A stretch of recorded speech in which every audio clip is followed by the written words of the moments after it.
nating makausap live via Zoom ang head coach ng Philippine fencing team na si Coach Amat Canlas. Magandang umaga, Coach Amat. Good morning, Coach.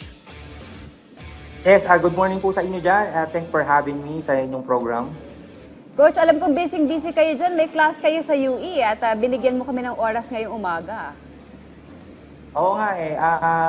Buti may break ako ng 1 hour so kaya nakapag-interview pa ako sa inyo. Pinilit natin si Coach.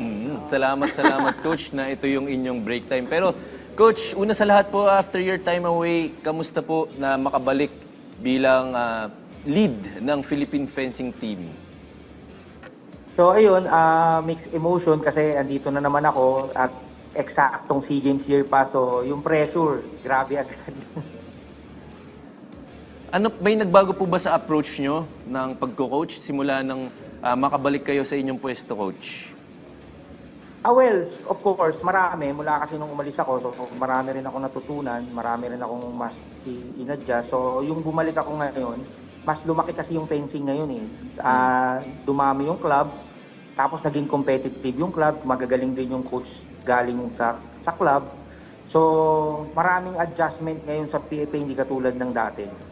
So talagang kailangan systematic lahat, talagang ilalatag mo yung program sa mga national team, even sa mga clubs para mas naiintindihan nila kung ano talaga yung objective ng PFA. Coach Amat, no, ngayon na nakabalik kayo bilang head coach, lalo na sa foil, ano yung mga plano nyo to build dun sa mga successes ng ating mga pambansang koponan? Lalong-lalo na under your guidance, nag-Olympian si Samantha Catantan. Yes, yung mga marami naman tayong potential na fencers. So ang goal namin this year is of course makabalik kami sa gold medal round dahil nung nakaraan wala tayong gold. Pero ngayon, ang target namin is 3 golds and more. At least makakuha kami ng 3 golds and kung palarin kami is ng mas marami pa doon is better. Then, focus na kami, magpo-focus din kami ngayon pa lang sa Olympics na makaproduce kami ng more Olympians, hindi lang si Sam. Kasi marami naman tayong potential na like ni Noelito Jose. So, ginaguide ko na sila ulit. Iga-guide ko na ulit sila para talagang isa lang yung direction namin. Hindi kanya-kanya. Okay, Coach. Kamustahin lang po natin ang ating Olympian na si Sam Catantan. Coach, meron po bang update tungkol sa kanya? Meron po siyang pinagdaan ng injury recently. Fully recovered na po ba siya? Yes. Last na umuwi siya noong December, nagkita kami. Okay na, normal na siya eh. Kumbaga nakakalakad siya, pero hindi pa siya nagtitraining. Well, pag yung fencing talaga na training, hindi pa. So, wala pa siyang clearance. Pero start ng January, nag-start na siya mag-training sa Penn State. Pero ang clearance niya, mabibigyan siya ng clearance after July. So August talaga siya makaka-start ng yung full blast sa 100% na training and competition. So, Coach, aabot naman po siguro tayo sa Southeast Asian Games, sa tingin niyo po? Yes, abot na abot. Kaya talagang para siguradong 100% yung healing ng injury niya at talagang hindi na bumalik. So talaga sinigurado rin ng doktor niya na 1 taon talaga yung rest. Wala siyang fencing. Coach Amat, ito nga na pag-usapan na natin yung Southeast Asian Games. Itong first quarter ng 2025 is the national selection. Nakakakita po ba kayo meron na kayong power to create your dream team? Meron po ba kayong napupusuan na mga bagong athletes na mapapasama sa foil event this coming Southeast Asian Games?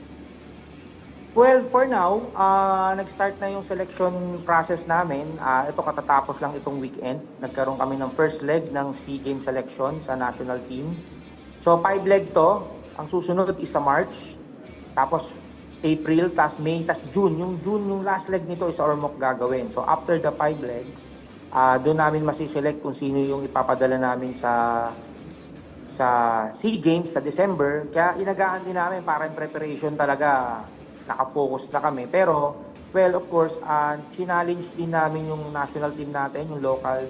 Nag-invite kami ng mga PhilAms to challenge them na talagang susubukan namin talaga yung galing nila. Pero yung mga PhilAm nito, mga high caliber din eh. So mga national team din sila ng US, mga nasa training pool. So magagaling din. So yun nga. So mag-uwian sila para mag-try out din sa national team natin na makapasok sila sa SEA Games. Malalakas to. So I hope kung makapasok sila, malaki yung may tutulong at may aambag nito sa team tong mga prospect namin na to. So Coach, basically we can expect new faces sa ating pambansang koponan. Yes. Coach, speaking of this new team na gusto nyo pong buuin, and since you're back in this huge position role, malaki po ang responsibilidad. So sa palagay nyo po, ano po ba ang kailangan sa inyo ng team na ito, and how do you plan to provide this guidance para sa mga up-and-coming fencers natin na lalahok sa mga major international events? Well, most of the national team naman yung for SEA Games namin is siguro most of the team is most of the mga 80%, 90% sila na rin eh. Sila na rin naman yung maglalaro kasi talagang mga veterano na rin naman yung iba rito, talagang yung exposure naman na binigay na sa kanila. So ngayon maturity na. So siguro talagang ang kailangan lang namin is yun nga, may mga PhilAms na kami sa ibang event na kailangan mapunuan yon para pag nakuha kasi namin yun talagang yung gold sigurado eh. Kasi syempre hindi ko muna i-reveal, di ba, yung mga kung anong mga weapon yon. Yun nga, so ang preparation namin is of course para talagang handa yung national squad natin is may mga world championship kaming pupuntahan, Asian Championship plus 1-month training camp sa abroad. So yun yung mga may 5 kaming competition eh na pang national team. Tapos training camp bago kami pumunta ng SEA Games. So partner, no, makakaasa tayo ng madaming international exposure for both training and tournaments for the Philippine fencing team. Coach, madaming ups and downs and challenges ang Philippine fencing, no? So sa tingin niyo po ba, ano ba yung mga kinakaharap natin na mga challenges ngayon, and how do we tackle these challenges? Well, sa challenges of course, yung kailangan talaga namin dyan yung exposure. Napaka-importante niyan. Pero mukhang nakita ko naman itong national team, mga okay naman. Karamihan bata, marami kami ng potential na bata na talagang rising star. So, yung challenges talaga namin is sa SEA Games. Sa SEA Games na makabalik kami sa gold medal. Yun yung big challenge namin. Again, lagi ko sinasabi, di ba, kung ano yung nasa harapan namin. Ganun ako eh, kung ano yung nasa harapan, ito muna. Magpo-focus muna kami rito, which is ito nga yung SEA Games. So yun, and of course, I hope na sa mga dadating na mga training namin, kasi nag-start na kami ng preparation eh. Phase 1 to 4 ang preparation namin sa training eh. Yung training program na ginawa namin. Na walang may injury. Yun ang pinaka-importante sa lahat, na healthy yung national team natin. So, para tuloy-tuloy yung preparation. And of course, hindi maudlot yung mga international exposure namin para talagang tumaas yung moral ng national team at talagang ready kami to get the gold in the SEA Games. May sinabi nga po kayo, Coach, no, yung kalusugan ng ating mga atleta. Alam natin si Sam Katantan, marami siyang mga injuries na pinagdaanan, and now she's on the road to recovery. Pero paano po natin babalansihin? Katulad nga po ng sinabi nyo, your goal is to remain healthy pagdating throughout the year. So, how do you balance this? Kumbaga, yung pag-training, pag-compete, at remaining healthy ng ating mga atleta? Well, sa program kasi namin, marami naman kaming, may mga pinasok kami dyan. For example, sport side, kasama na yan. Siyempre, mental. Diba? So, babantayan namin yan. Yung SNC, dyan namin para to prevent injury. Okay, sports side, mental, and of course, makikipag-usap din ako kasama sa training plan is yung diet nila.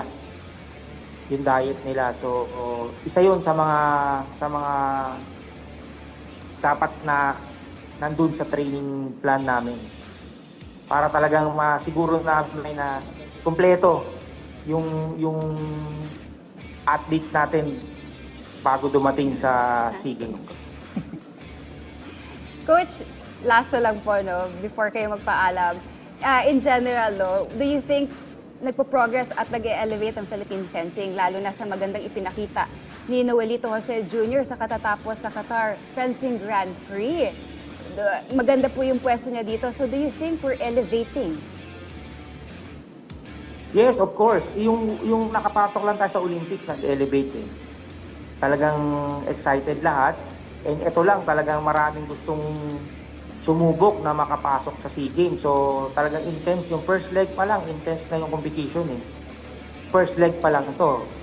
Di ba? What more kung makarating na kami dun sa fourth and fifth leg, talagang patayan yan kung sino talaga yung karapat dapat dun sa national team natin na ipapadala sa SEA Games. So talagang lahat nag-improve, nag-elevate talaga yung fencing dito sa Pilipinas.